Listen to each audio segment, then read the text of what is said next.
এই চাচাটি মাছের শিকার একদম অসাধারণ হয়েছে। দেখেন এই চাচাটি শুধু হাতে টান দিয়ে কিন্তু মানে এই আপনার এই সুতা মানে বড়শি সুতা দিয়ে যেটাকে বলে বড়শি সুতা দিয়ে টান দিয়ে কিন্তু ওই চাচা একটি বড় মাছ আটকাইছে।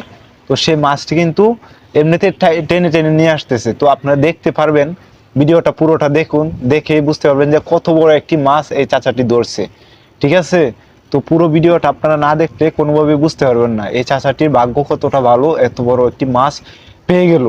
তো এভাবে কিন্তু আপনারাও মাছ ধরতে পারবেন যদি বড় যে খাল বিল আছে ওইখানে যদি আপনারা বড়শি নিয়ে বসেন, তাহলে আপনারাও কিন্তু এভাবে মাছ ধরতে পারবেন এই চাচাটির মতো। তো এই চাচাটি এখন মাছ তুলবে, আপনারা দেখতে পারবেন যে ইয়া বড় এক মাছ, দেখে অবাক হয়ে যাবেন। দেখুন, ভিডিওটা ভালো করে দেখুন এবং অন্যদেরকে দেখার সুযোগ করে দেন।